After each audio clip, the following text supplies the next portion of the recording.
I want to go back to the Arab world for a few minutes on the Saudi Arabia trip. Jared Kushner. What happened? I don't think people know how unusual just to have him on the trip and in the palace of the king of in Saudi Arabia. Saudi Arabia. Will you explain that to us because of who Jared Kushner is? Yeah. First of all, he's President Trump's son-in-law. Is married to Ivanka, and he's Jewish. Ivanka converted to Judaism. Now, and I'm not sure the exact year, but it was roughly 10 years ago, might have been 15 years ago. It was on the books, illegal for any Jew even to enter the nation of Saudi Arabia. Okay, now they got rid of that law, but by and large, if you're Jewish, you don't go to Saudi Arabia, period. So Kushner is the one who actually, it was his idea, his brainchild, to set up this whole Middle Eastern trip. And it was a raving success. Again, I want to be very clear, hit it out of the park. But Ivanka, Jared, Melania, they show up in Saudi Arabia. Again, the most stringent Sunni nation in the world in terms of implementing Islamic law. Melania and Ivanka did not wear a veil, a head covering. All the women there have to be completely covered in black. They didn't do any of that. They didn't kowtow to that culture. And Jared, of course, being a very well-known Jew, showed up, held his head high. And this is what's necessary. Islamic Sharia law, which is what governs Islamic nations or Islamic culture, is inferior to the principles that this nation is established on in our system of laws.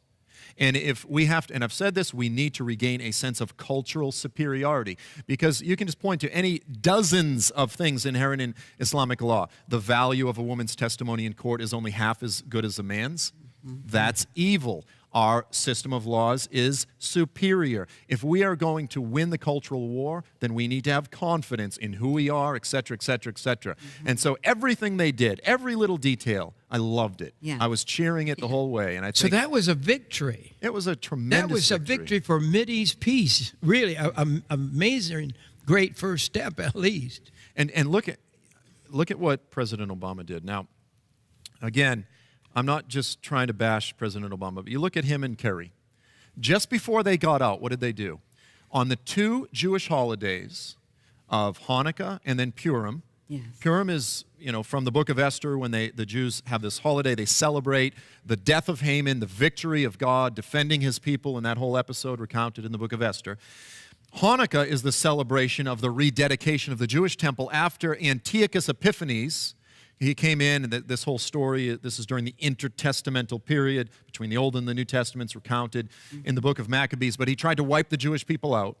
So on the two holidays where they celebrate the defeat of Antiochus Epiphanes and Haman, two of Israel's greatest historical enemies, President Obama and John Kerry, just as they were exiting, stabbed Israel in the back. If that is not a prophetic picture of what was going on throughout all of the administration in terms of undermining, belittling, disrespecting Netanyahu and Israel in general. That was a clear message as they're, pardoning all of these criminals, letting all these people, including terrorists, out of prison, releasing terrorists from Guantanamo who have then gone over and killed American and foreign soldiers overseas, but stabbing our ally, America, in the back.